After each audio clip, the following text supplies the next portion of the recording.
What's going on? YouTube actually came out with a live app for them, I guess a month ago or something like that. My phone has been able to go on YouTube live for ever since I've had my phone, like for 2 years, almost 2 years.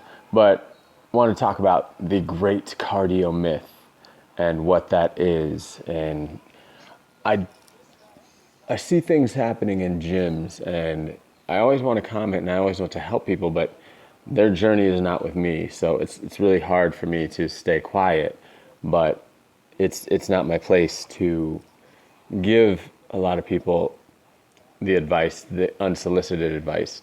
So I can say it here because this is my space. Not my space. This is YouTube, but this is my space.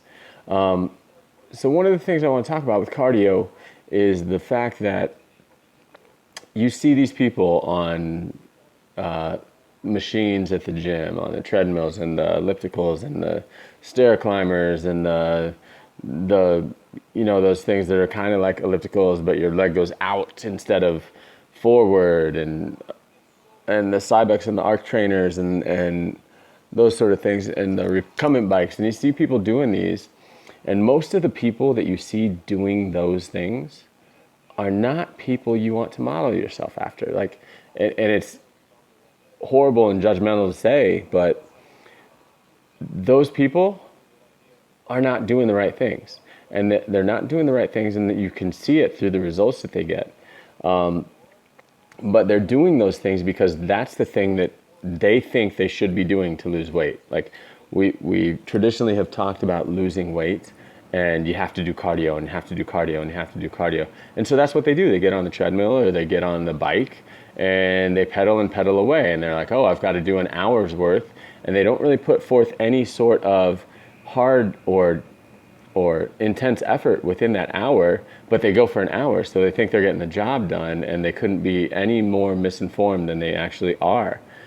You have to work intensely to get results. And if you don't work intensely, if your intensity doesn't get up, you're not going to get the results you want. Will you burn calories? Yes. But will you get the results that you want? Will you get body fat loss?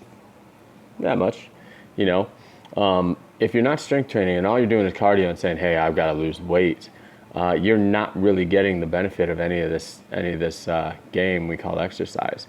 So really, it's a myth that cardio is where you lose your weight. Where you lose your weight is intense effort, right? Cardio, and again, I mean, we can talk about cardio in different ways, where we do cardio for 45 minutes or an hour, or we do cardio for 20 minutes. So those two things are very different stories. So if you see someone on a cardio machine and they're like killing it and they're dying and they're blah, blah, blah, blah, blah, blah, blah, blah, blah, blah, and then they rest for a second, and then they go blah, blah, blah, blah, blah, blah, blah, and then they rest for a second. If they're doing that type of cardio, hey, they've got something. Sorry, I just saw the Miles Turner dunk. But if they're doing that type of effort, they got something going, right? But if they're just, oh, I'm kind of sweating because I'm doing cardio. Let me read, let me make sure I text, let me do all this stuff. I'm going to do that for an hour, though. That is kind of worthless. The reason people do that is because they see bodybuilders do that, and they see those people do it that are on juice, or that's what they've always done. And that's why they adopt that theory of exercise programming. It's not because it's better, it's because that's what they see some ripped person doing. Even though that ripped person could probably get better results if they limited the amount of time they're on cardio machines and actually worked more on intensity. So that's quick. This is my first live on YouTube. I'm probably going to be doing this more than I will be doing Facebook Live. So tune in if you like more.